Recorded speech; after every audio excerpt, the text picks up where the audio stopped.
Now I'm very excited to bring back Mr. Ron Ace Sports from the Inside Blitz show. He also blogs for Kyle Hunter and at the Odds Breakers. You can follow him on Twitter at Ron Ace Sports. Ron, championship week is finally here, my man. How are you doing?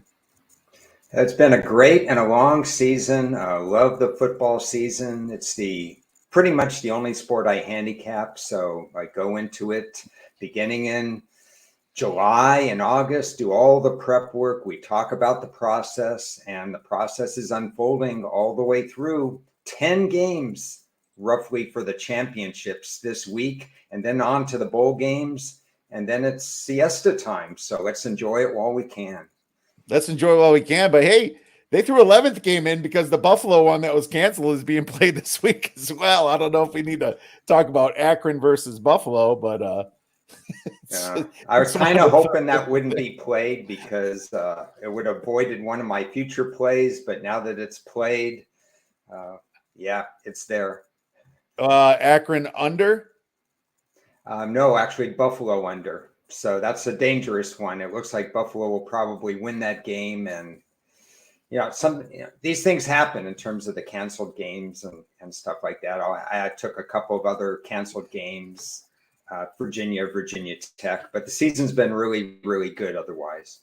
Well, that's good. It's funny. I've had, especially during the first COVID year, it's like I would have killed it on a few of them. It's like then one completely cancels. It's like they already went over by 3 games and they have a canceled game and you're not going to pay me. Are you serious? Yeah, the sportsbook policies, we've talked about it on shows with Chris, probably talked about it. You've talked about it as well. You have to read the fine line because there are books out there that have graded winners, even though they have played 11 games because they're so far under or over the total. That's the books I like. It's something we should all pay more attention to. What are the rules that you're getting into? Totally agree. I forgot my cup, so I'm drinking right out of the bottle. Drinking out of the big bottle. Nobody else is going to care. I think I'm the only one that drinks Diet 8&W anyway. Very underrated, just like you know. But no, man, it's been a great season, and we already have some coaching changes, man, and I think they're exciting. And if you know me, I'm excited about one of them for sure. Let's rate them from 5th. And I think there's like only 5 or 6 true hires right now, but let's go from 5th to 1st, which is kind of like the worst to the best. And I'll start out. My number 5 is that Biff Poggi to Charlotte. I didn't really know much about him in the past. Michigan assistant head coach. It's not like this is bad for Charlotte. It just doesn't do anything for me because we don't know who he really is. I guess I did a little research. He coached some high school teams and was successful before, getting under Jim Harbaugh there. And I guess anybody under Jim Harbaugh might be a good guy to take a shot with, but just not enough information. He could be a complete bust. Ron, what is your number 5? Well, I would probably rate him 5th too, because even though I've been doing this for 40 years, that name popped on my screen and I said, who is he? I didn't know anything about him. I had to look up where he was and so on. And he's not a young gentleman. He's young compared to me, but he's in his early 60s. And so it's Charlotte. I think they're moving. They're one of the teams that are moving to the American Conference. So you would think they wanted to do a little bit more of a splash hire, somebody that would grow with the program, much like Luke Fickell grew with Cincinnati when he left the Big Ten. And now Bill is leaving the Big Ten and he's going to Charlotte. So it's a curious hire. It's not necessarily bad or good, like you mentioned. It's just, I don't know. I don't know if it's a long-term thing or what. Exactly. So we had to put him at 5. There's going to be obviously a lot more fillers coming up this week and next week. Of course, Cincinnati's obviously got to find one. So move on to number 4. Who's your number 4? My number 4 is going to shock a lot of people, but I do not like the fit of Hugh Freeze to Auburn. First of all, I don't think Hugh Freeze merited another chance in the SEC based on on-field and off-field behavior. Second, he's going in one of the toughest divisions in football. they've got to play both Mississippi schools that are constantly 8-9 win teams, and ascending Arkansas team whose only problem is they were hit by a brutal schedule each of the last 2 years. A&M had the #1 recruiting class last year, so these youngsters are going to everything's going to get better with them, especially with quarterback play. And now you have Auburn, the stepsister, in my opinion, to Alabama, who wants to feel like they're on the same level. And they get a lot of talent there, but they kind of just miss. To me, they're more like a 6th or 7th team. Hugh Freeze, when the chatter started, Liberty started, 8-1, 9-1, and then they lost their last couple of games. They lost they got blown out the last week. I just don't like the fit here, and I don't think Hugh Freeze is the right answer for this program. I agree. I have him at number 4 as well. You know what's funny about Hugh Freeze and betting him? I did really well this year because you knew Liberty was going to upset somebody because that's what Hugh Freeze does. He's upset Nick Saban twice, and so they upset Arkansas. And then the very next week, you knew to fade him against UConn. It's just that's Hugh Freeze. And then you fade him, and guess what? He loses outright. He's very inconsistent. I'm not sure if Auburn's looking for inconsistent, So it's definitely a hire that you're like, okay, turn the Liberty team over. No big deal. I guess he's a good motivator, but it takes a lot more to recruit guys and deal with high talent guys. Maybe he's more of a guy that can deal with low talent and less ego. I don't know what it is, but I agree. I don't think he's the guy to turn this around. And I think there's some better candidates that they could have went for, in my opinion. Number 3, I went Kenny Dillingham to Arizona State, Ron. And maybe ours is identical by your smile that way. I don't know. But I think that Dillingham, being that he went to Arizona State and is an alumni there, and I like the offense that he ran at Oregon. He really turned Bo Nix around. And you know what? That's what Arizona State needs. It's somebody to give them a kick in the ass.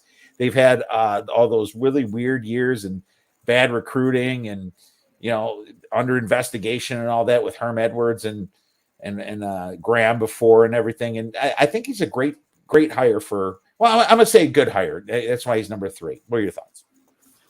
I'm going to call him number 3, agreeing with you, with the higher ceiling, a ceiling that really I toyed with putting him at number 2, but this is his first head coaching job, obviously. He's young. That means to me the floor is high, or the floor is low, but the ceiling is high. Arizona State actually recruits very well, and a lot of coaching is about recruiting. And in the Pac-12, possibly soon to be Pac-10, you get a situation where he might have a California recruiting advantage if he can get his nose and his recruiters into the California market once USC and UCLA lead for the Big Ten. Leaves a window period where a team like Arizona State can shoot up the ladder and contend for a title and really contend all the way to the top 2 or 3 spots in the Pac-12.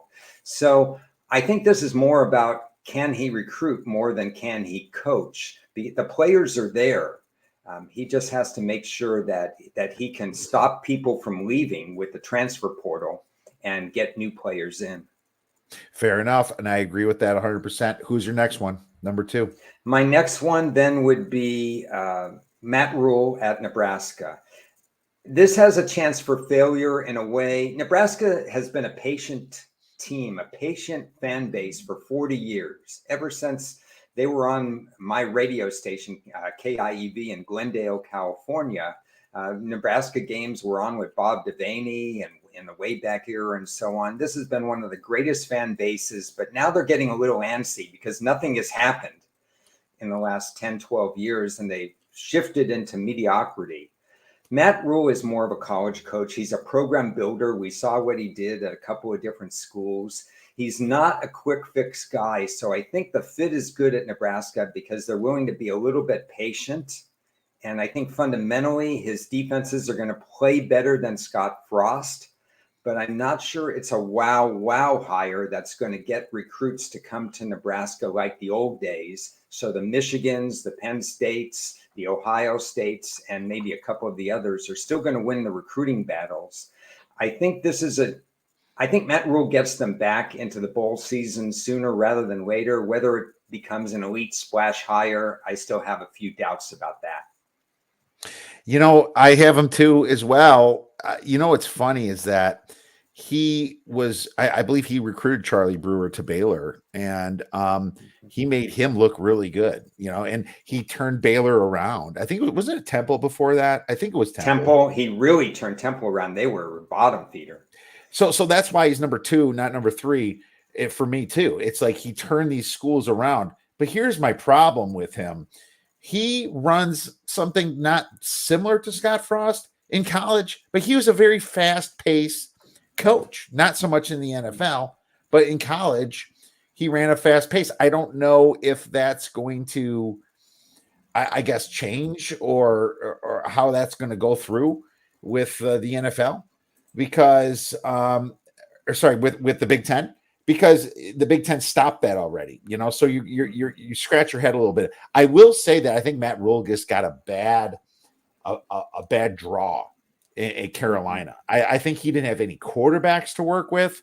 He kind of fixed the defense, and they were good enough to hang on for a while. But when they start, when the offense is turning the ball over, putting Sam Darnold throwing picks and putting them in terrible situations, Kyle Allen, then the defense starts, screw this. I'm sick of, getting the ball in the opponent's 20-yard line and trying to stop your touchdown, making my numbers look bad. It just really spun out of control. And I just think that the GM was more worse. So I do like Matt Rule for sure. And I think he's a very good hire. I just don't know if it's a great hire yet, but got to go with my Badgers here. And I think that's what you have as number 1. What's left? Luke Fickell. The funny thing with Wisconsin here is the Jim Leonard situation. Ron, I really thought they were going to give him 3 years or something. I'll let you get started why Luke Fickell is number 1. Okay. Yeah, Luke Fickell is number 1 for now. Maybe we could touch upon some of the other openings after this, what I'm looking for and so on. But what impressed me about Luke Fickell is that he didn't have a great interim. He was okay at Ohio State, I think, at the interim. And then he took some time and he really built that Cincinnati program to the point where if not for him, Cincinnati would not be going to the Big 12. I strongly believe that he's the reason that Cincinnati's there and not Memphis, because Memphis had a lot of behind-the-scenes clout. And I think Memphis would have gone ahead of Cincinnati if not for the unbelievable success that Cincinnati has had. Especially because the basketball team, too. The basketball team in Memphis, too, yeah. Yeah, I mean, Memphis is the odd team out, actually, in this. Mm-hmm. But Jim Leonard is interesting because I'm curious whether or not he's going to be offered and whether or not he would even be accepting the defensive coordinator job.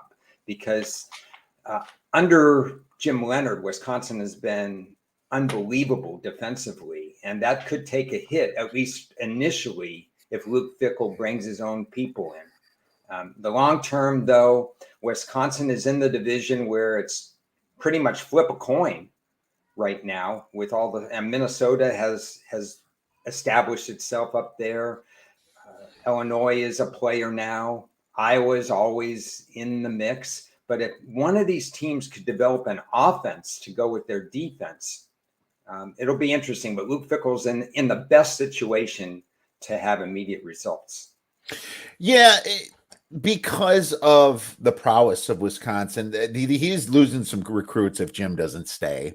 And Jim never said he's leaving yet. He probably, if it was me, I'd feel slighted because I think other programs, Florida State was trying to hire him as a D coordinator and pay him more and everything. And there's I think the Packers even talked to him, and he stayed at Wisconsin because he loves Wisconsin. So it's one of those situations where you're like, well, did we just slight a great guy? He learned under Dave Aranda, that was our Wisconsin defensive coordinator for a while, and then it became Justin Wilcox, and we kept going to Rose Bowls. Justin Wilcox was our defense coordinator, and he was under Justin Wilcox. Then he became the defense coordinator when Justin Wilcox went to Cal to become a head coach.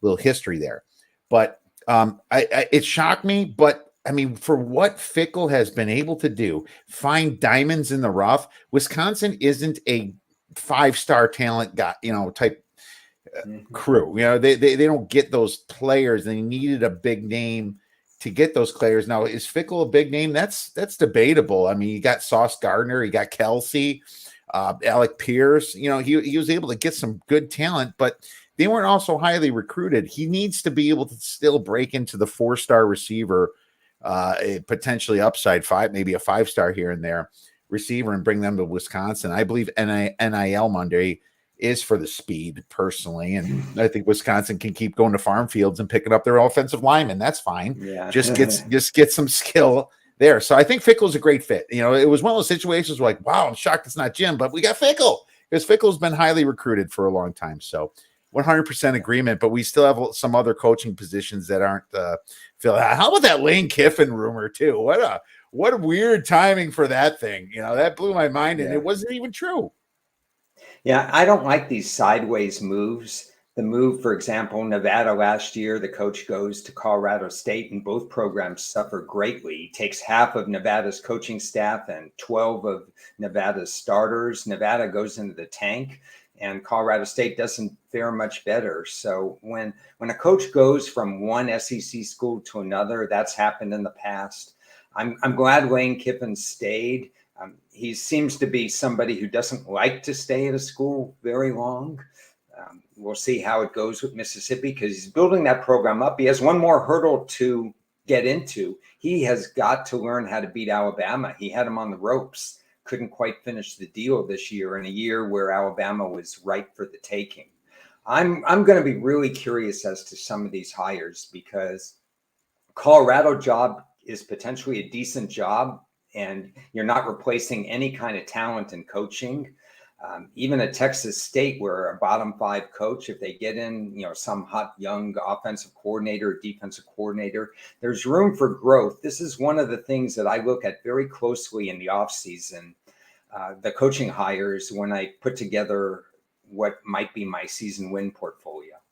I agree. Absolutely. And we can talk forever about this, but there's going to be more talk about it coming in a few weeks when we find some more. Let's move on to some games then, my man. We'll start with North Texas. You know, right in the Conference USA, we got returning champion UTSA back here as a 9-point favorite over North Texas. Now, I did lose a bet in this one because I thought UAB would be the representative, and UAB with the coach all of a sudden right before the season started left me high and dry with my ticket, and I had nothing I can do with it. Yeah. So UAB out of it, UTSA a massive 9-point favorite.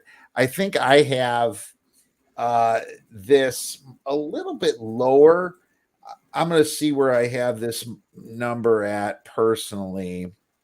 It's not, as you saw, it was 9 on DraftKings. Yeah, it's I actually have it 11. Sorry, I thought I had it lower, but here's why I'm not betting it.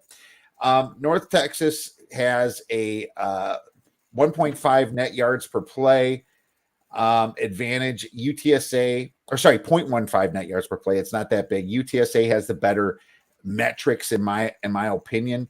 It's just a very strange situation. It's usually when there's a 9-point favorite, the other team has the net yards per play advantage. This game was only a 4-point game earlier this season in San Antonio. You know, it's funny. I remember last year, North Texas got a massive win against UTSA at the end of the season. That kind of saved their season. It was a situation was like, are you kidding me? UTSA almost undefeated, and they lose to North Texas.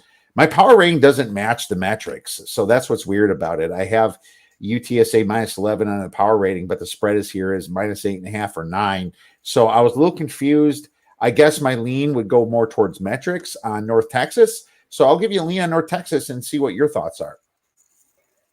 Okay, so we didn't discuss anything before the show, and I would agree 100% with everything you just said. My power ratings also support North Texas by about 10.5. My metrics clearly support, UTSA favored by 10.5. Yep. My metrics clearly support North Texas. The interesting thing, and I wrote this up, you mentioned, and the article is up at Kyle Hunter Picks, Kyle Hunter Sports. I mentioned that despite North Texas's great running, for whatever reason, they ran 21 for 32. They ran like 1.5 yards per carry against UTSA, who wasn't dynamic versus the run at all this past year, and yet North Texas for the season ran about 5.5 per carry. The thing that interests me about this game is not only do the metrics kind of point toward North Texas, but North Texas feels like it would play toe-to-toe with UTSA based on what you mentioned, last year's results and this year's 4-point spread. They don't fear UTSA. They played at UTSA before. It is a home game, but it's not. I don't know that I give full home field advantage for conference games because the ticket allotment is completely different. So you get more of the North Texas fan base in there. So I give kind of a partial rating, but I see this as a much closer game than the spread. Plus in Texas, they're going to travel. Texas, it's San Antonio. And I agree. It's weird. It's almost like I hate disagreeing with my power ratings this late in the season, so that's the position I'm in as well. But I will not ever disagree with my power ratings when it says to pick an underdog, but when it says to pick a favorite, I do 3 and 5 year rolling averages for power ratings that are off on my line versus the Vegas line or the offshore line. And we're sitting only at 51.5% when the favorites that way, as opposed to 57%. So if the metrics strongly agree with the other way, I wouldn't be afraid to go against my power ratings in this case because of a favorite. But if it was flipped the other way around, I do not go against my power ratings when they pick a dog. No, fair enough. I agree with that. Let's let this marinate a little bit, and I'll see why. Sometimes teams just have each other's numbers, and this could be one of those. They beat UTSA last year on November 27th, which is almost exactly a year ago. It's November 30th right now. 45-23, North Texas did, and it was their final game when they made that push. They were 1-6, and they finished 6-6 to get to the bowl. Right. Then they lose to Miami, Ohio. So figure that one out. But it was an interesting finish for them for sure last year. Let's move on to the next game. We have the big one, and really to talk about Utah versus USC, because these games are on Friday. And it's interesting. This USC has moved up to 3 in most books now. There's a little bit of a juice on the Utah side at +3. This game's played in Vegas at Allegiant Stadium, and so it's going to be a wonderful game. Just looking at the total, you expect to see some scoring. Why don't you get started? What are your thoughts on this one? Okay, yeah, this game was hit a little bit this morning. Before that, it was trending almost toward 3.5 at one point. There are 3 things that stand out in this game that I wrote about. One is USC wins the turnover battle every single week. I mean, this is just crazy. Plus 23 turnovers. I think the next best is plus 14 or 15 in the NCAA. So in 11 of 12 games, they have won the turnover battle. And in the other game, they were flat even. So they have not lost the turnover battle at all. And Caleb Williams is now the Heisman Trophy favorite. We know that Utah stunned them earlier this year with a touchdown and a 2-point conversion. And it was a high scoring game there. Utah's run defense has improved. It's not as good as it has been in recent years. And obviously, even without their lead running back, Austin Jones for USC still is a formidable running back. And I would expect USC to light up the tote board in this particular game. But the other issue is USC's defense is pedestrian. It's nothing special. I think this game hinges on the legs of Utah's quarterback. We know he could throw for about 60%. I expect him to throw. I think I graded him out like a slight 62% for this particular game. But I think if he runs as I expect him to run, I think Utah is going to be a very interesting. I think they're underrated in this game. I actually have Utah as a higher power rated team by just a bit. I could be wrong because USC has not really taken a misstep since the Oregon State game where they benefited by the 4 turnovers and squeaked that particular one out. I show Utah as 50-50 to win this game. Oregon State just beat Oregon too. How about that? Your alma mater, Here's my Ron. hat. You're very happy about that. See, I can't wear a Wisconsin hat. We lost. We Graham merged that Okay. thing. Yeah, I can wear mine Away. with pride. We lost the axe. Oh no. You know what? That brings up a lot of different conversations. What you said. What happens? What does it take for Max Duggan to get the Heisman here? I mean, is Hendon Hooker still Heisman? Do they feel sorry enough for him to give it to him? I mean, Bryce Young has been hit and miss a little bit, even though he's one of the favorites. CJ Stroud blowing. If you look at his strength schedule, not amazing. What does it take for Max Duggan to get this? You know, what if USC loses by a lot and TCU really wins? Isn't he possibly a favorite? Yeah, I don't know if he has the national buzz that an Alabama quarterback does, that an Ohio State quarterback does, that a USC quarterback does. I think Duggan's held his own. I think the Tennessee quarterback really would be neck and neck with Caleb Williams, in my opinion, based on performance on the field. Unfortunate injury, and he's not the reason why they gave up 63 points. Tennessee scored at will in that game as well. So I think it would be between, if USC wins, I think it's Williams Heisman and that's it. But I would put the Tennessee quarterback second. The reason I ask you is because if you look on DraftKings right now, Max Duggan is 20-1 to win the Heisman. Not national buzz. Yeah, I mean, if Caleb Williams, if they lose this game, he might be downgraded for whatever. And I'm just throwing it out there. I don't know the true numbers. It's hard for me to figure out this stuff because it's more voting and stuff. It's not metric based much. They will look at some metrics, but we've seen them completely botch that in the past. It's just really interesting for me to see that. Maybe throw a little beer money on old Max. That's a way to play the TCU more or less. But in my opinion, I think, and this is where we might disagree a little bit on our power ratings. I think that USC is better than Utah. And I watched both teams, many games, most of the games probably they played. It was always the night game. I always had the Pac-12 on this year throughout the season. And I have USC now up to number 6. And I'm disappointed with USC. Don't get me wrong. I had them against Arizona, and Arizona backdoored them too easy. I was like, did the defense disappear? Well, USC's defense does disappear when they're up. But it's almost funny that I've seen them kind of lock down a little bit sometimes too. And Caleb Williams right now should get the Heisman. That's where I have it. If it ended today, he's number 3 in QBR. Cameron Rising is number 24 in QBR. You saw Utah lose to Florida. I thought that was more of a fluke myself, and it probably was in some ways, but they also really disappointed in some other games. UCLA, Oregon, Utah, when they get away from that wonderful, Salt Lake City home that they have, where they have a massive home field advantage. I have them as the biggest home field in college football personally. They tend to falter on paper. USC's got the better offense, ranking 55th in explosive plays. Utah's 115th in explosive plays. Utah's definitely got the better defense on paper.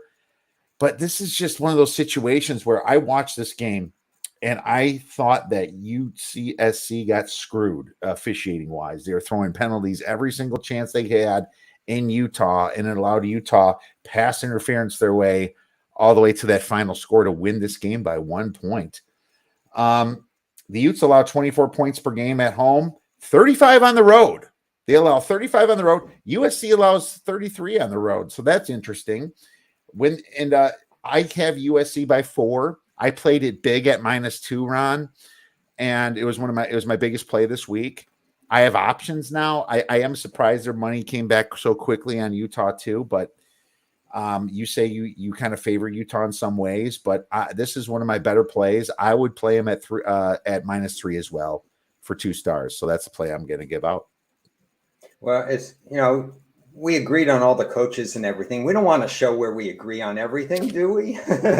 No, we sure don't. No. Yeah. So, I make it more 50-50. So it wouldn't surprise me if USC wins, but a 50-50 game and you get the points and you get the team with the better rushing numbers. In my opinion, Utah can control clock with their running numbers. USC obviously can run as well. And like I said, Utah's run defense has been a little bit weaker than we've seen in the past. But if you look at just the last 5 games, ever since they played USC, Utah's run defense is closer to 3.5 per carry. I'm going to look at my notes right here. 351, about 3.2 per carry corrected for sacks in the last 5 games. So Utah has stiffened defensively, in my opinion, which doesn't mean they're going to control an extremely balanced team like USC. But if they can get even 2 3-and-outs, I'm curious to see whether USC can control Utah's run game. I just think it comes down to another barn burner. Yeah, and unfortunately, USC lost Dye, I believe, for the season. Yeah, I think so. So that's that hurts them in their run game as well. Well, it's gonna be a fun game to watch. This is for the Pac-12 getting into the playoffs. So if you want to use anything intangible, you might be able to think a little bit more about that. Next game, we have the Kansas State against TCU. The Cats versus the Frogs, man. This is an interesting line to me because the market still, to this day, does not love themselves some TCU. You know, they would think that this should be a little bit bigger if TCU was the true chosen one. I'll tell you this: Kansas State had them. They didn't have their quarterback, and they blew that game earlier this year. TCU was very fortunate playing against a bunch of teams that happened to hurt their quarterback that during that time. When TCU played against Blake Shapen, he had a guy wide open 10 yards to get the first down against Baylor, and he decided to use his legs, came 2 yards short. They punt the ball. What happens? TCU, with terrible clock management, somehow gets there and still is able to kick a last-second field goal. The kicker, like, literally running out there and not even, like, thinking about it and just kicking it right. Maybe sometimes that's just the best way to do it, Ron, is not thinking about it and putting the ball right through the uprights there. But, I mean, to be honest with you, I'm kind of a closet TCU fan because I just like seeing different teams. And I think it'd be a travesty to punish them for playing an extra game, to put them in based upon their rules. Because let's face it, Ron, if it was true power ratings, it'd be Ohio State, Michigan, Georgia, Alabama in the college football playoffs. But that's not how they do it. So I really want to see TCU in. My problem is, I have this game pretty close to a pick of myself. So I have TCU minus 0.5 via power rating. TCU does have a 1.46 net yards per play to Kansas State 1.03. So that's about a 0.4 net yard per play difference. What are your thoughts? A lot of storylines in this game. I have TCU also favored by just 1.5, according to my power ratings. Will Howard, that was his first game when he was pressed into action. Martinez threw 2 passes against TCU in that game. And Kansas State had the lead, but TCU came back. And that's what TCU did most of the season, is come back from deficits. And then they started to find their groove lately. Like you said, it hasn't really shown up in the love by the odds makers. And even though Will Howard has played much, much better, and he's much more confident, and he'd love to relish this chance to play against TCU one more time and play a little bit better than he did that initial game, I think Martinez would be the better option if he was 100% healthy in this game, because it gives them more of a run-pass balance, a little bit more unpredictability in this particular game.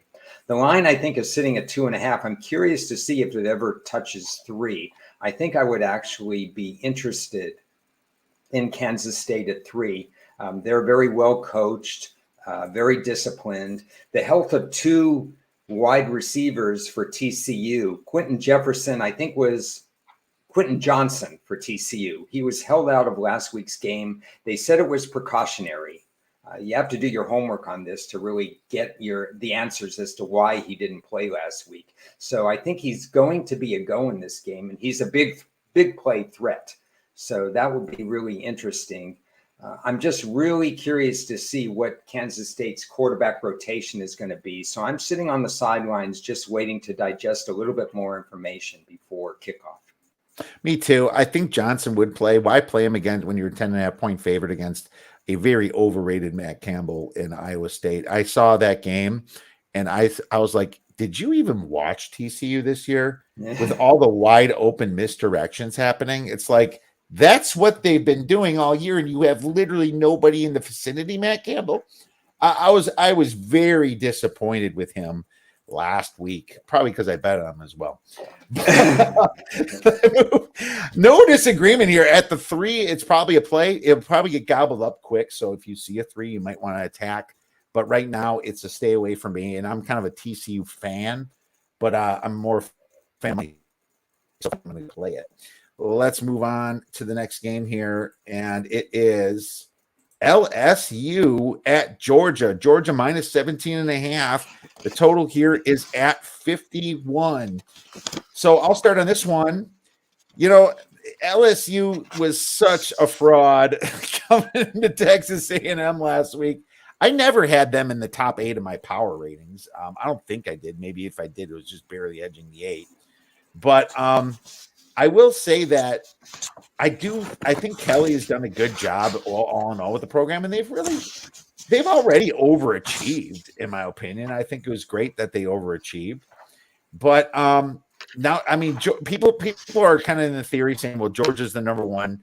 Georgia might down a little bit, just kind of think about the playoffs. No, I don't think so. I think Kirby Smart's just going to play his game and beat him. I think he is very in tune to how important the SEC championship game is. But I also think that they lost this game to Alabama last year, gives them even a little bit more motivation to play this game. So from a power rating standpoint, I'm not that far away from 17.5, though. I believe I am at 18.75. So my number is like Georgia a little bit past where it is because I am very high on Georgia. Georgia is my number 1 team. They have a 1.74 yards per play advantage over LSU. If they want to win by 3 scores, they can. Stetson Bennett I'm surprised that he's not getting their Heisman respect. Just because they blow out teams on the run and through defense doesn't mean he's not capable of doing more. So it's like almost unfair that guys from Tennessee get the Heisman considerations, guys from Alabama that are letting up all these points per game when it's like maybe Stetson Bennett has more upside. It's kind of like that old handicap where, you don't know how good a team really is based on their metrics because they are done by the 3rd quarter, Mm-hmm. So it's funny to me thinking about that. And I'm sure Georgia fans will thank me for this, but I have them too close to the number. So it's no play for me. The total's interesting. I think this could go over, but it got hit a little bit to the over from 49 to 51. What are your thoughts? Okay. My bread and butter is usually finding underdogs, especially in conference championship games and stuff. So the first thing I'm going to do is look to see what chance does LSU have. And Daniels, he's prolific running the ball. He's by far their leading rusher on LSU's team. And he's really driven opposing teams in the SEC crazy in terms of his run ability. Like you said, LSU is already overachieved this year. They came back. They didn't win against Florida State, but it was in the opener. But it was a sign of things to come that Kelly's team wasn't going to quit, that they're going to get better as the season went on. And they pretty much did until last week. The problem I have is that even though Georgia graduated their entire roster on defense to the NFL, or so it seemed, they haven't missed a beat. They're really stopping everybody. There's only 2 teams that have run for over 100 yards against Georgia. And the one running quarterback that they faced, which was Tennessee's quarterback, they stopped him pretty cold in terms of his run ability. So if there was any edge to the fact that Daniels is such a good running quarterback, Georgia seems to, in a low sample size, but with a prolific Heisman contender, stopped that kind of quarterback. So because of that, I'm on the sidelines. I think Georgia, if they want to run it up, they can run it up. If they get off to a bad start, maybe they get a little bit clammy and a little bit concerned and stuff like that. If Georgia loses close, they're still in the playoffs. So you have to weigh that factor as well, that they're not going to be completely out with a loss. LSU could probably get in a group of 6 game if they do win. But Georgia's just too complete a team for me to really have a play on this game. Yeah, they are a complete team. What's your power rating number? Power rating number would favor Georgia by 17, and Georgia's my number one power rated team in the NCAA. All right. So not too far from me. Okay, I thought you were really making a case for LSU there. I thought you were going to come up with an LSU I was play. trying. I was trying. I say, well, these running quarterbacks, they bother NFL teams, they bother some college teams, but apparently they do not bother Georgia. They sure bother NFL teams, and that was some of my biggest handicaps when I went over my NFL card right before you came on. There's two teams that really are involved with running quarterbacks, and one's on Thursday night. Clemson, North Carolina plus 7.5, total 63.5. You know what these teams have in common, Ron? They're in the ACC, and the ACC stinks. That's one. And they also both lost to Notre Dame. It's like Notre Dame came in and just blew away North Carolina, and that game wasn't as close as the final score. And then they blew away Clemson. And that's what just kind of solidified the view of the ACC. So I call this game, even though they're the two lost teams, the battle of the biggest losers. It's so funny to say that for a conference championship, because no matter what happens, these guys have no chance of going in for a Power 5. It's kind of sad. Apologies to Clemson fans, but you guys have had it good enough over the past 10 years. So, you can take it a little bit. Both teams had one loss until those epic collapses last week. I mean, Clemson at least could have had an argument to be like, we beat South Carolina, we just have one loss, and so does Ohio State, but we're a conference champion. But they completely screwed that up with that loss to South Carolina. South Carolina, of course, just beating Tennessee the week before. Where were they all year? I don't understand how UNC beats Wake Forest and Pittsburgh like they did, and then they lose to Georgia Tech and a quarterbackless NC State. It blows my mind why. It's like my daughter's wanting to join in. Clemson is a good team, but not a great team. They have passing problems on offense, ranking 82nd in success rate. The good news is all they need to do is run the ball, with North Carolina ranking 115th in defensive rushing success rate, giving up 4.43 yards per rush. Clemson ranks a modest 42nd at 4.71 yards per rush, and that's their path to victory. I think if Clemson wasn't so good at running the ball against such a bad defense, it'd make me lean North Carolina, because my power number is just Clemson -4. But I just think that this could be a clock controlling game, Ron. And I think that North Carolina might struggle. So I'm staying away.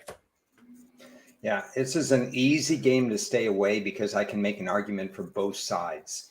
When Clemson has the data in their favor, and you mentioned one of your reasons for staying away was because of Clemson's run attack and their ability to control the line of scrimmage in this game. Clemson is dynamite when they own the running data. But on the other hand, North Carolina never seems, for the most part, to be blown out in these kinds of matchups. They find a way, even though their defense has improved a little bit this year, but it's certainly not to the standard that North Carolina would want it to be a real true contender. When they were 9-1, they were a pretender more than a contender, and we knew that. The fact that they were winning some of these close games, these shootouts, their amazing first-year quarterback, and he's done a great job. Clemson lost both coordinators, and that was a concern coming into the season, and it certainly showed itself even in Game 12, the way that South Carolina just dominated that particular game and left no doubt that Clemson had some work to do defensively. I just have too many uncertainties in this particular game. I wouldn't be surprised if Clemson methodically ran the ball and kept North Carolina's offense off the field. And I wouldn't be surprised if Clemson was just flat from last week's game. Now they're, like you said, they have no pathway to the Final Four. And for them, it's usually Final Four or bust, because that's where they've been under several quarterbacks. And accepting a lesser bowl just isn't that exciting to them. So we could see kind of a dispirited performance from Clemson. And the fact that you have two possibilities. Clemson runs up the score because they control the line of scrimmage, or Clemson doesn't care. And those are two parallel, they're two differences of opinion. I just don't want a part of this game. There's too many questions, like you said. And Clemson only ranks 39th in opponent QBR, 34th in yards per passing attempt. So, yeah, Drake May's got a path to victory, too. It's not like, Clemson definitely controls it by rushing. Lots of questions for me. High variance game. Next game, Toledo versus Ohio. Ohio down to 1.5 now, total 55. Ron, I took Ohio plus 4.5. So I'll pat myself on the back, but we're trying to figure out lines for the current show. My numbers pick them. I'm gonna see if you find any value in it first. Well, Toledo games are very easy for me because whatever Toledo looks like power rating wise in any of the last 3 to 4 years, just do the opposite. When they're favored by 10, they lose by 15. When it looks like they should be favored by less, that they don't have a chance, they win by 10. Nothing I do mechanically with power ratings, which is something I've used for 35 years or whatever, and they are extremely successful. Toledo is the answer to what can go wrong, will go wrong. I have never seen a team so disruptive with my power ratings. I don't even handicap them anymore. So you're on your own on this one. It's just, why would I go in at a disadvantage? I have other games to pick. Agree. Here, I have Toledo to win the MAC at like plus 400, but I also don't like them this game. So I'm okay no matter what with my Ohio bet. It'd be nice to middle it. But the thing for me is that Toledo, their turnovers are in the predictable stage, ranking 121st in turnover margin. It's like turnovers in general not predictable. But when it comes to the outliers, USC is just, keeps positive. Toledo's always sloppy, -9 in turnover ratio. It's like those teams, is just choking the ball up. That's how it was for Jacksonville forever. They're always choking the ball up in the NFL. It's almost like that they're going to blow it, even though on paper they should be better. I mean, it negates a 0.84 net yards per play for advantage for Toledo. They have a 0.84 net yards per play, but the fact that they turn over the ball and play so sloppy throws it all a mess. Now, the good news for them, Ohio lost Curtis Rourke, to a torn ACL, and that was just announced last week. But their backup CJ Harris played okay last game. So, they're a good running team anyway. So it's a stay away at the 1.5. Anything at 3 or more, I definitely play Ohio again. So just wanted to let our listeners. And Toledo's quarterback's been in and out of the lineup as well, if I remember correctly. Yep. Yeah, I believe so. Yep. Let's move on to Coastal Carolina versus Troy. Troy -8.5-ish, some 9.5s out there. Total is 48.5. I'll let you get started with this one, Ron. Well, Troy's had an amazing season. There was some controversy as to why they let their coach go at the end of last year. And this new guy's come in and they've just been absolutely amazing. Now, Coastal let me down last week. I realized that they were without their starting quarterback, but I've just been wrong on James Madison. I mean, they entered the big time, and realistically, they should be playing in this game, but because of the NCAA rules, for whatever reason, when you move up in class, you're not allowed to participate in conference championships and bowl games, even though they prove themselves worthy. To me, it's all about what quarterback plays for Coastal, because they are a different team when they have their lead quarterback in. There is a chance I heard he could play, but it's a monitor situation for me. Without that information, I'm probably on the sidelines. If I'm Grayson McCall, I don't play this game. Didn't they win it? Didn't they win it last year? I thought they won it last year with him. It was App State versus them. I can't remember. I have to look back. They had an amazing year last year, and their coach may be in line for another job. Yes. So there's a lot of distraction there, and that's why, that there's money coming in on Troy. Not just that, them Grayson McCall injury. Look how bad they looked last year with Jarrett Guest. It was terrible. So if I'm Grayson McCall, I don't do that. I instead wait for the NFL and try to get, a 5th round pick, 6th round pick and see if I get, because this playing against a really good defense like Troy, he's not going to get rewarded being that it's Troy for winning this game so much, but losing it, I think he would get punished more. So I'm just giving you my thoughts on if I'm Grayson McCall, especially if you're hobbled. There's no reason. If you really have NFL aspirations, I would love Wisconsin to get him in a transfer if that could happen. If he doesn't go to the draft, I would love to have some Grayson McCall, but it just makes no sense for him to play. But I actually like the under in this game, and I'll tell you why. You saw Coastal last week, and if it's true that Caldwell's leaving and the team's not going to show up so much, and they're in a situation to win the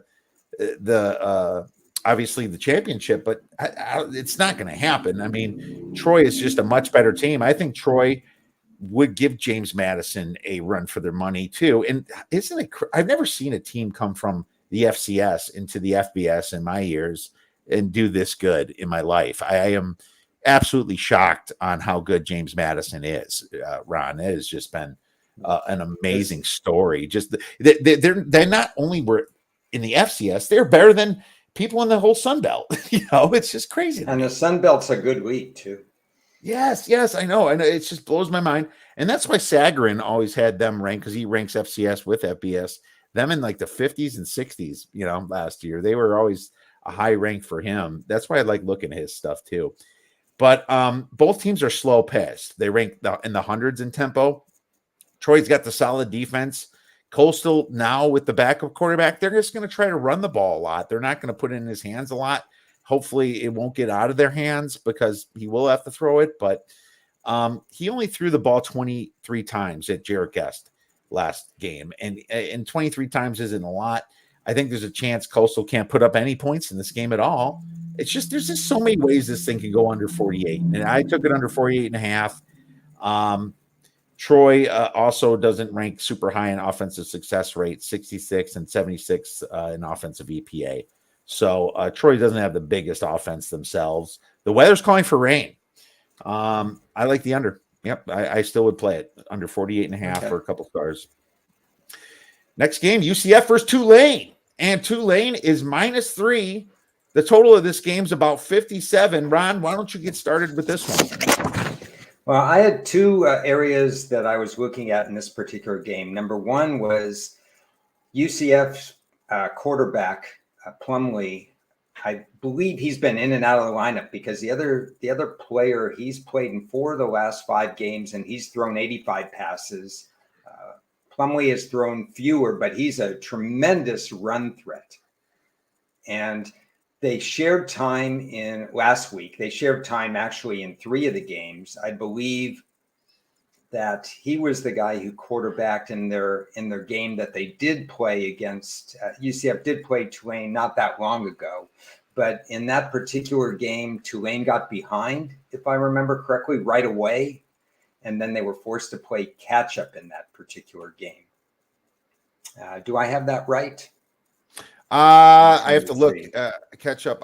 Tulane. Yeah, I believe Tulane played catch up in that particular game, and they put up good numbers. But UCF, I believe, put up 300 yards or something on the ground in that particular game.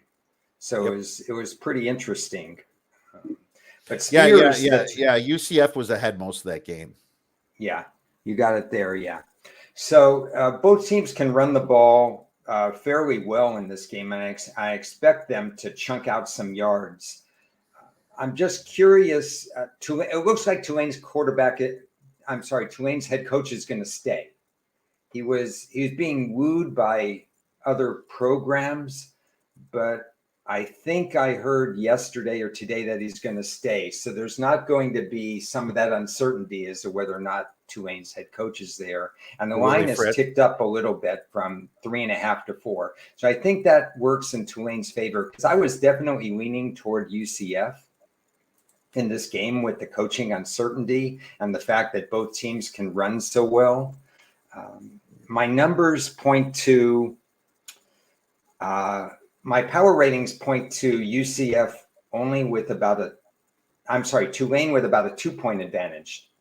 I don't know where your power ratings are, but I don't show the full 3.5 or 4, so it's close.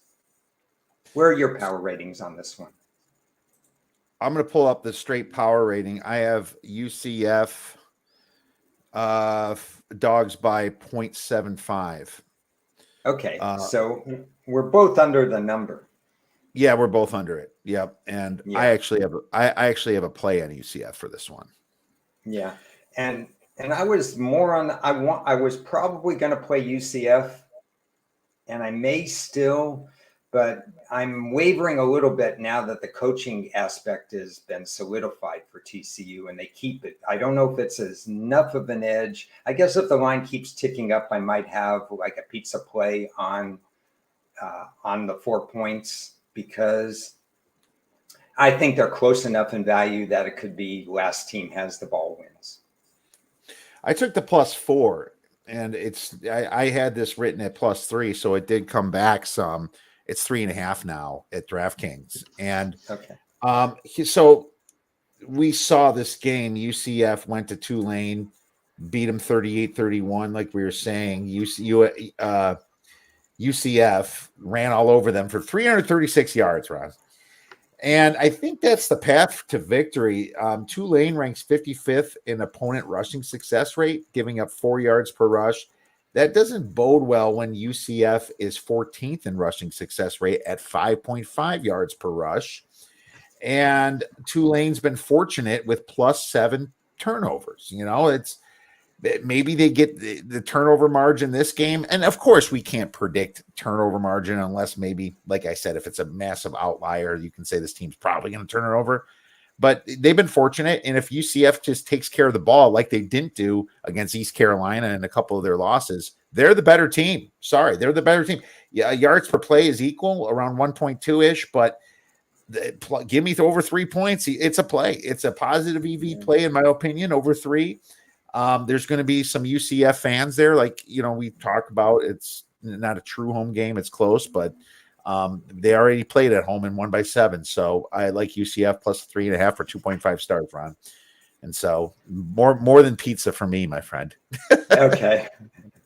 I'll put some mushrooms on mine. Put some much, yeah, get the works at least. All right, and maybe a couple beers. Fresno State versus Boise State. Boise State -3.5. The total is 54. There's let me just make sure the line is still here for people. We have at 3 Fresno State +3 -105. Totals 53.5, as you can see on the odds screen right here. So for me, I played this one too, but I got a better number. I got 4.5, and I think that's consistent because me and you know when to play numbers. But there's 4 1/3 games, right? Or at least 1/3 of the games. That's what I meant to say because I wrote notes. I said 4 games that Haener missed. And that's making a lot of these stats kind of worthless because this was a much different Fresno State team when Haener wasn't playing. Even with the skewed stats, though, Fresno still has an offensive success rate at 17th to Boise's 62nd. Fresno has the harder schedule, in my opinion, having to go to USC as well as Boise and across across the United States to UConn. It's far, and then that was without their quarterback. But I like the way Fresno finished the season. They ripped 7 wins in a row. Boise struggled a few games at Wyoming. They struggled at Air Force. Air Force is a good team, so I'll give them that one. But that home loss to BYU hasn't been looking that good. I think Fresno's poised to stop the run here, and I think that's what's going to help them. And it's also the fact that a freshman like Tylen Green, which was better than the guy that transferred for Boise, but he's a freshman. He doesn't have the experience. I think Fresno can bait him in some bad plays. I took the 4.5. I still like it at 3.5 plus 2.5 stars. Ron, what do you have on this one? Well, sounds like you read my notes a little bit, the way you're going there, because I think you have to throw out the last time these two teams met. They were completely different teams. Haener for Fresno State, he completes about 73 to 75% of his passes. And not having him in the lineup in the first game, was terrible for them. And then Green in that game, that was his first start when they played Fresno. And he's a freshman, so he was just getting his feet wet. And now he's a legit run threat. And the way Boise runs the ball, they have 3 run threats. And they proved it in that particular game. And they've proven it. They've really become a little bit more run-centric with Green, because they like the blend of his run-pass balance. He's not a pure quarterback at this point at all.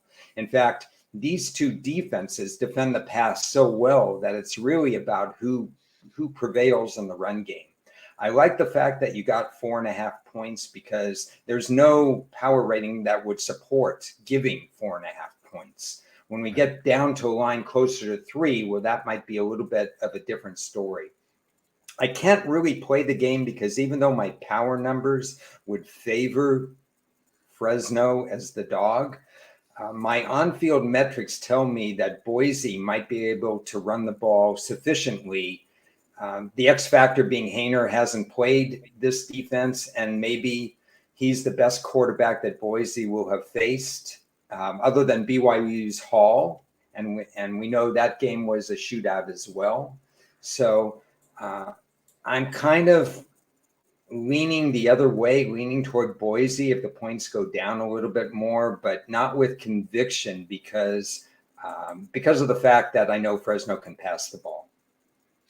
Taylor Green, 7.16 yards per rushing attempt. So if Boise wins this game, it's because of his legs. Right. You know what's funny is that you could bet like Fresno plus a 3.5 or whatever, and you can, if there's a prop, you can find. Now there's more and more props coming up. Now it's not usual to see like a rushing prop for a quarterback in college, but maybe they do for these championship games. You can bet both sides. You can bet Taylor Green over his rushing yards, and you can bet Fresno State, because the only path to victory is Taylor really rushing the ball. So you can hit both bets. Obviously this is still 3.5 in the hook, so that's not a terrible way to approach this game if you can find it. Yeah. I got a tip for viewers in terms of rushing props. There will be quarterback rushing props in 4 or 5 of these games. Rushing yards in college for quarterbacks, sacks are negative. Yes. So yes. In the NFL, if you take a sack, it doesn't come off your quarterback's rushing yards. But if Green got sacked 4 times for 40 yards, it would subtract from his total. So you look at teams that can sack other quarterbacks. For example, there is a game this weekend where there's a quarterback who will run very well and won't get sacked. That's where you want to take a quarterback running yards over. But if you're playing Georgia, for example, and you have Daniels, be careful with his rushing total, because Georgia might be able to sack him. Exactly. And so that's important. That's the most important thing. But I will say, for side. So in my opinion, that side would be safe. Even if that happens, of course, there's always risk of losing both. Sometimes you just go a little bit smaller on one side and then the other. I like my bet at 4.5. I would play it again once again at 3.5. And so that's why I am giving out that play. Let's get into the final game. And we have Michigan. And now this thing's at 17. It was at 17. It was at 16.5. It's kind of back and forth slightly here, and I'll share my screen for viewers. Total 52. So this is interesting. I mean, Purdue, I was like traveling to the Polar Express with my kids, for them to get on a train, and I was missing some of the Nebraska versus Iowa game. I get there, it's halftime. I look at my phone and look at the scores. I'm like, are you kidding me? Nebraska is beating Iowa in Iowa 17-0. And all of a sudden my Purdue plus 600 to win the Big Ten West is like back from the dead, my friend. And I was like, are you kidding me? And I was surprised it actually happened. And it was nice to see a bet that I thought that was long dead, because for a long time we thought it was going to be Minnesota. Then we thought it was going to be Illinois. And then we thought it was going to be Iowa at the very end to win the Big Ten West. And Purdue comes right from the back door. That was a nice plus 600 we cashed, but now they're stepping up massively in competition. The question for me this game is one thing, Ron. I have no idea how much Michigan's really going to try to play Blake Corum, a couple of their other guys. Maybe you have a better injury report on Michigan than I do. my line on this game is Michigan minus 17.75 points. So I'm very close to the number as it is. I would consider a Michigan team total over 34 because even with Michigan's like freshmen, sophomores, I think their scheme is just so good. They still could be able to put up points against Purdue. So that's my lean right now. But I want to get more information on who's playing this game. What is your thoughts? Yeah, my power numbers have it at 17, so I don't see an edge there. My rushing numbers would slightly favor Michigan at full strength, but I have to throw that out because I don't think Blake Corum's going to be much of a factor in this game. I think the better thing for them is to sit him and have him play in the Final Four, because even if Michigan loses, they might make it, but favored by 17, you would think that Michigan will find a way to win the game and get into the Final Four and have Blake Corum be at 100% full strength, excuse me, for the Final Four. The problem I have with Purdue is that O'Connell doesn't stretch the field as much as I'd like to see from a Purdue quarterback. And he went through a 7-game stretch where he threw at least one interception in each of these 7 games. For Purdue to be competitive in this game, they have to go turnover free, in my opinion, because I think the Purdue defense will probably give up a big play or two with a pass. I don't think Michigan is perceived as a power run team, but they're not afraid to stretch the field in the pass game. I've seen them stretch the field with throwing deeper patterns, and I think they will get some coverages that they'll be able to exploit on this fast surface. So it's incumbent upon Purdue to play an error-free game, and I'm just not sure that they're capable of doing that. I'm on the sidelines for this particular game. If anything, and I'm not proficient in these plays, but if you ask me, what I would prefer, I probably prefer a team total under for Purdue, hoping to shorten the game. And because of their shorter passing attack, I think Michigan has an easier time defending Purdue's offense. So that's probably the way I would look. Yeah, that's not a terrible way to look at it. I mean, Michigan's defense is fantastic. The thing about this game, Ron, you can't use a lot of stats. Michigan's like number 3 in defensive EPA, offensive EPA. They're tops in pretty much everything. It's like, where are you going to find an edge for a Purdue team? It's like, if anything, I think Michigan tries to get out of it quick too. And I know Purdue's going to put their best foot forward. And, Coach Braum is going to probably have something tricky too. So it's just so many weird things that can happen this game. I think the spread's perfect. And sometimes you just got to stay away from these situations. And I'm going to myself. And, unless this team total is looking really good for Michigan, it's probably a stay away. But I do enjoy games, believe it or not, without betting on them, Ron. As a matter of fact. Absolutely. And what's interesting is in these conference title games, these all or nothing games, it skews the total sometimes because Purdue is going to go all out to win. There's no next week. There's no anything else. So if they give up 49 points or if they give up 33, they're going to go all in and try to pull out all the stops. And it kind of skews the odds and the total sometimes because you have to treat handicapping these games a little bit differently than a routine Saturday in October. Absolutely, man. And that's a big point for this one. I'm going to enjoy it. And sometimes I watch games purposely that I don't bet on just because I want some information for next week and I don't have to sweat it. So there you go. Ron, we are all through the championship week games. Thank you so much. You did a fantastic job breaking everything down. Where could our viewers and listeners digest your media and great information? Yeah. First of all, Kiev, thanks for having me on. It's always great to chat with you. We've had some good conversations in the past. I'm sure we will have them in the future. You can find me on Twitter at Ron Sports. Every Sunday in the NFL, I give points to ponder as far as all the NFL games that are going on in the morning and afternoon West Coast time. On Tuesdays, Las Vegas Chris and I We talk strategy. We talk whatever's on our mind. We used to do this just by phone, and we said, why don't we put it on video and have everybody listen to it? We're going live now on our show, so we actually take questions. And on Friday, my longtime friend Ted Sobel, he works at Sports USA. He does the pregame and the halftime shows for Sports USA Live. They do the radio broadcast of 2 games every week. We've got Kansas City and Cincinnati this week. So on Friday, you can catch our show probably late Friday morning. And we're going to be breaking down Pat Mahomes and Joe Burrow. And that's going to be a lot of fun. We'll have a player interview. So thanks, Kia. Yeah, you can find me on various podcasts and tweeting occasional things and writing on Kyle Hunter Sports as well. Been writing some college articles. Absolutely. Chris, a great guy. And Ted, I hear him here all over the place. He's all over the United States in the morning. Just turn on your radio. Ted Sopel's on somewhere. So he's a fun guy to watch and just very well spoken. So thanks again, Ron. Appreciate it. Best of luck this weekend. Thank you. You too.